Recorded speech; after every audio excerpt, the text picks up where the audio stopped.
Ito po yung tutorial kung paano ko po ito ginawa. Appear tayo, idol. Galing paano nangyari? Madali lang to mga lods. Tara, gawin natin. Let's go.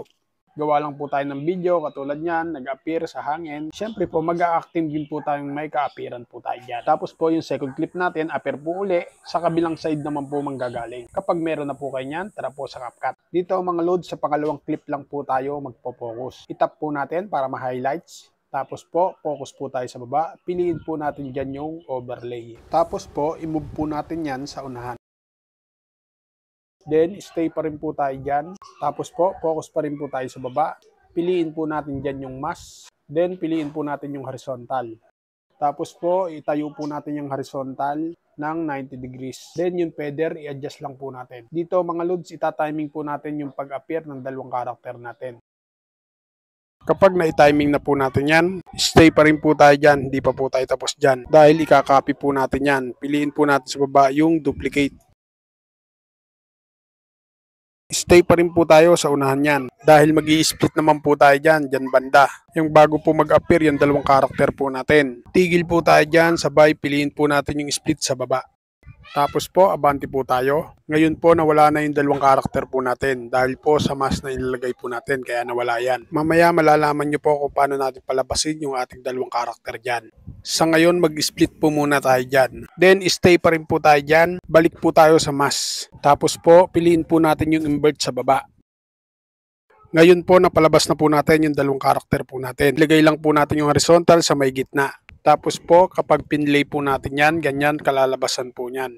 Wala pong tao sa gitna. Palalabasan pa rin po natin dapat yung tao dyan. Itap po natin yung nasa gitna para ma-highlights. Then, balik po tayo sa mask. Tanggalin lang po natin yung horizontal. Then, piliin po natin yung remove BG. Then, auto removal. Ngayon po, kulang pa po ng katawan yung isang karakter po natin. Diyan na po natin gagamitin yung custom removal. Papulahin lang po natin yung hindi pula po dyan, katulad yung sa ulo. O kahit ibang katawan po ng ating karakter, basta hindi po pula. Papulahin lang po natin. Kapag goods na po tayo dyan, focus naman po tayo sa duplicate po natin kanina. I-move po natin yan sa baba. Ipantay lang po natin sa first layer at sa second layer. Tapos po, balik po tayo sa mask. Tanggalin lang po natin yung horizontal niyan. Tapos po, i-remove background din natin yan. Kapag all goods na po, export na po muna natin to.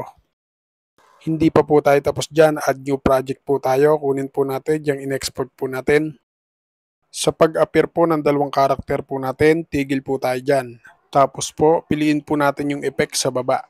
Then, video effect, i-search lang po natin dyan yung shake. Pinili ko lang po dyan yung pangalawa.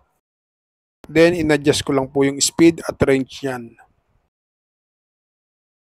Tapos po, hindi po lahat yan gagamitin natin. Paiigsiin po natin yung ating effect.